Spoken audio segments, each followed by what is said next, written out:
Okay, this just in. The White House said Monday that a U.S. missile launched from a drone in Afghanistan killed al-Qaida leader Ayman al Zawahiri, the founding member of the jihadist movement, and he was one of the key strategists behind the international campaign of terror that culminated in the September 11th attack on the U.S. And in just a minute, we're going to see President Biden's entire speech on the drone attack, detailing every aspect, so keep watching, and you'll see the entire speech here in just a little bit. The U.S. strike targeted a safe house in a residential area in central Kabul, big city in Afghanistan, on Sunday morning, in what was the first known counterterrorism operation in the country since U.S. forces withdrew last year. The Biden administration said the Taliban was aware that al-Zawahiri was hiding in Kabul, the clearest display of the continuing alliance between al-Qaida and the new group now ruling in Afghanistan. And by the way, if you appreciate this breaking news, please click the like button below. Click subscribe if you haven't already, if you'd like to see more videos like this. So anyway, regardless of your political bent, I think we can all stand behind this act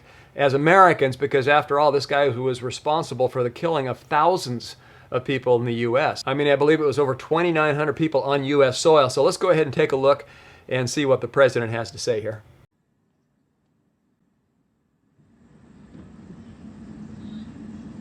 My fellow Americans, on Saturday, at my direction, the United States successfully concluded an airstrike in Kabul, Afghanistan that killed the emir of al-Qaida, Ayman al Zawahiri.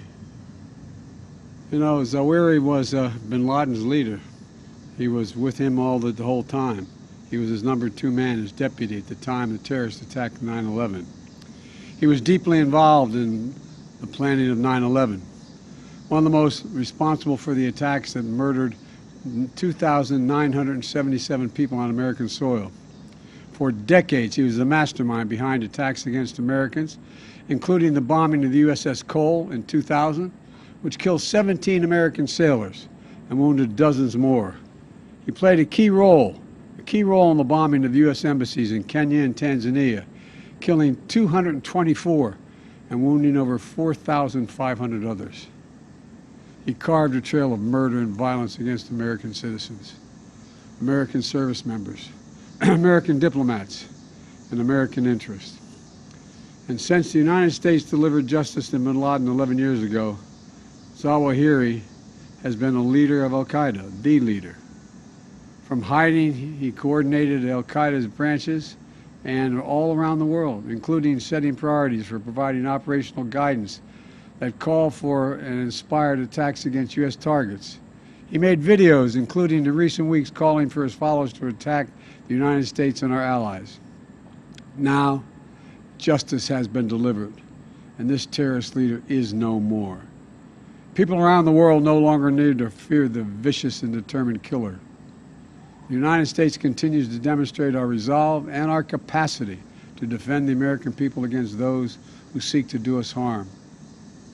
You know, we make it clear again tonight that no matter how long it takes, no matter where you hide, if you are a threat to our people, the United States will find you and take you out. After relentlessly seeking Zawahiri for years under Presidents Bush, Obama, and Trump, our intelligence community located Zawahiri earlier this year. He had moved to downtown Kabul to reunite with members of his immediate family. After carefully considering the clear and convincing evidence of his location, I authorized a precision strike that would remove him from the battlefield once and for all. This mission was carefully planned, rigorously minimized the risk of harm to other civilians. And 1 week ago, after being advised that the conditions were optimal, I gave the final approval to go get him. And the mission was a success. None of his family members were hurt, and there were no civilian casualties. I'm sharing this news with the American people now, after confirming the mission's total success through the painstaking work of our counterterrorism community and key allies and partners. My administration has kept congressional leaders informed as well. When I ended our military mission in Afghanistan almost a year ago, I made the decision that after 20 years of war, the United States no longer needed thousands of boots on the ground in Afghanistan to protect America from terrorists who seek to do us harm. And I made a promise to the American people that we continue to conduct effective counterterrorism operations in Afghanistan and beyond. We've done just that. In February, our forces conducted a daring mission in Syria that eliminated the emir of ISIS. Last month, we took out another key ISIS leader. Now we have eliminated the emir of al-Qaida. He will never again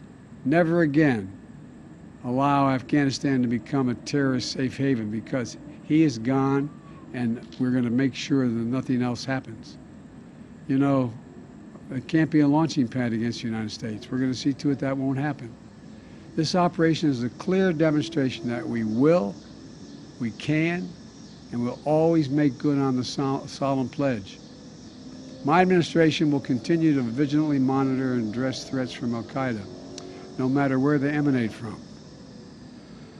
As Commander-in-Chief, it is my solemn responsibility to make America safe in a dangerous world. The United States did not seek this war against terror. It came to us, and we answered with the same principles and resolve that have shaped us for generation upon generation: to protect the innocent, defend liberty, and we keep the light of freedom burning, a beacon for the rest of the entire world, because this is a great and defining truth about our nation and our people. We do not break. We never give in. We never back down. Last year on September 11th, I once more paid my respect to Ground Zero in New York City, at that quiet field in Shanksville at the Pentagon, standing in the memorial at Ground Zero, seeing the names of those who died forever etched in bronze, is a powerful reminder of the sacred promise we made as a nation. We will never forget.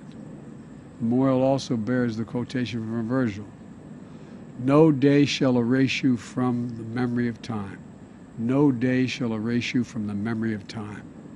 So we continue to mourn every innocent life that was stolen on 9/11 and honor their memories. To the families who lost fathers and mothers, husbands, wives, sons and daughters, brothers and sisters, friends and co-workers on that searing September day, it is my hope that this decisive action will bring one more measure of closure. No day shall erase them from the memory of time. Today and every day, I'm so grateful for the superb patriots who serve the United States intelligence community and counterterrorism communities. They never forget. And those dedicated women and men who tirelessly work every single day to keep our country safe, to prevent future tragedies. It is thanks to their extraordinary persistence and skill that this operation was a success. They've made us all safer. And to those around the world who continue to seek to harm the United States, hear me now. We will always remain vigilant, and we will act, and we will always do what is necessary to ensure the safety and security of Americans at home and around the globe. Today, we remember the lost. We commit ourselves to the safety of the living, and we pledge that we shall never waver from defending our nation and its people. Thank you all, and may God protect our troops and all those who serve in harm's way. We will never give up. So anyway, that was President Biden speaking from the White House balcony, and he announced the strike, describing Zawahiri as a terrorist leader who for decades was the mastermind behind the attacks against Americans. And those attacks included the 2000 attacks on the U.S. Cole that killed 17 sailors and wounded dozens of others, and the 1998 bombings of the U.S. embassies in Kenya and Tanzania that killed 224 people and injured more than 4,500. Wow. And al-Zawahiri, who was 71, was an Egyptian national and longtime deputy of al-Qaida and founder, along with Osama bin Laden, and they headed up the 9/11 attack. And Zawahiri was the most important of bin Laden's advisor, as they oversaw the operation in which hijackers crashed airliners into the World Trade Center, the Pentagon, and Pennsylvania Phil, killing nearly 3,000 people. He was also instrumental in shaping how the terrorist group used the 2001 attacks to gain members, often through propaganda, letters, and videos. And Biden, during his 8-minute address that we just saw, said he was the one that approved the carefully planned operation a week ago after being advised that the conditions were optimal. And he said, the United States did not seek this war against terror. It came to us, and we answered with some principles and resolve that have shaped us for generation upon generation, he said. So anyway, that's the latest on the drone strike that killed the terrorist leader, al-Zawahiri. And so we'll see you next time. Thanks for watching. Like, subscribe, and this is The Business Guy.